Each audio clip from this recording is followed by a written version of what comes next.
Hey guys, what's going on? It's Karl here, back with another episode. Things are probably looking slightly different. We are testing out a new lens today. Let me know your thoughts. I'll leave it linked down below. I know that it's a bit different probably than the past 3-ish years on the channel. Curious to think what you guys think of this guy here.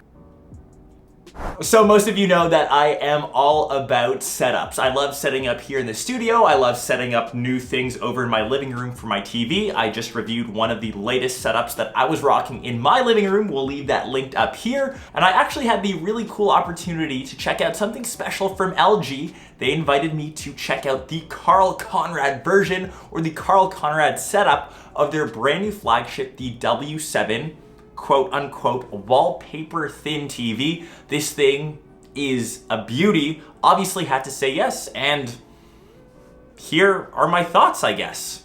So the W7 is LG's 2017 flagship, and it's being marketed a ton over on social media and was perhaps one of the best displays that I've seen at CES this year. They're not kidding when they say it's thin, and it's actually thin enough to probably be a piece of wallpaper, or maybe even a picture for that matter, sitting on your wall. And for that reason alone, it's a mount only option, so you do have to stick it somewhere on your wall or wherever your setup may be.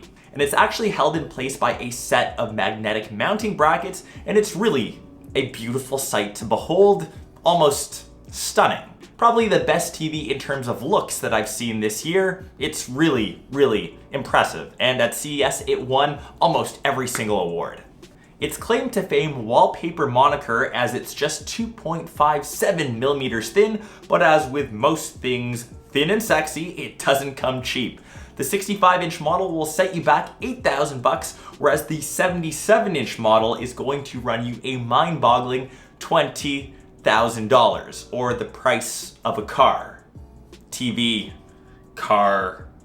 I guess if you're looking to spend that kind of money, or even think about dropping that on a TV, you're maybe in a different tax bracket.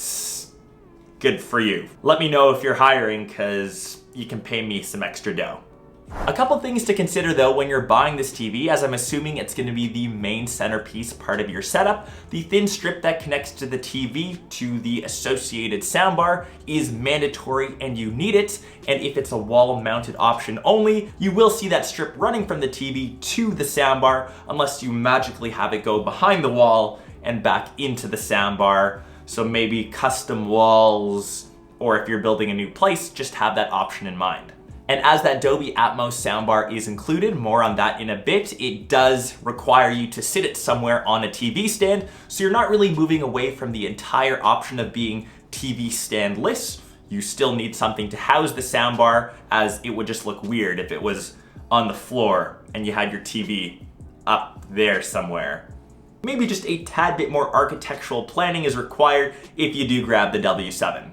So in terms of actual quality, the basic functionality of the panel is what makes OLEDs look so good. Each light, or each OLED, has the option to turn on or off. That's why black levels are so awesome. Imagine just being in a dark room in general. You still might have some bleed off light, or you've just got the option to close your eyes. Everything is pitch black. This is another reason why OLEDs have such amazing viewing angles, because their light source is so much closer to the screen, unlike LCDs, which have various layers in front of the backlight. This is actually perfect for my condo setup, as I have a ton of natural light coming in from all the windows that I have. So if I can find 20 grand to spare, we know where my next TV setup is going. One thing though that I can comment, as I've been reviewing a ton of TVs lately, is OLEDs can be relatively dim to some of the competition, especially to some of the ultra bright LEDs. It only gets around 650 nits, but you won't really notice that unless you have other panels side by side, so you might get a tad bit confused when you're at the store and kind of comparing, because most people tend to think brightest is usually the best, which isn't always the case. Now that we've got the picture quality and the beautiful design of the TV out of the way, we're getting to the thing that sits underneath the TV, which LG is pushing really hard, which is the Dolby Atmos soundbar. It's got retracting speakers that make it seem like a luxury sports car, and was my favorite feature, and I kept turning that on and off when I was testing this guy out. The design of the speaker matches the TV perfectly, and they are both just as elegant and look just as good.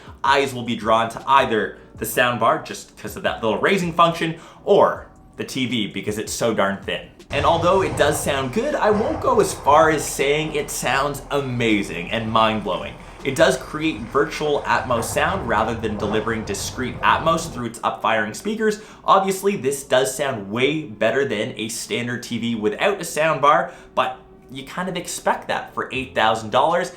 And I almost wish they still had surround speakers behind me and a wireless sub just to give extra low end, as I do like to listen to a ton of music on my TV, and it's one of the main reasons why I have it in my living room, especially when I'm hosting parties. In the end though, those are some of the nitpicky things that I had with the W7. If I did have $20,000, would I drop that on the 77-inch model?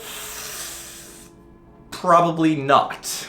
In LG, if you do end up watching this, maybe you don't have to send me the TV, but the Karl Conrad little display thing, send it my way. You know where I'm at.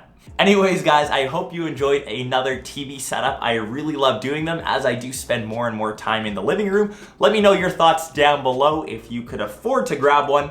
Remember, links will be down in the description box. I will catch the rest of you, of course, in one of my next episodes or in one of my vlogs. Peace. Let me know how this lens looks, by the way. Curious to hear your thoughts.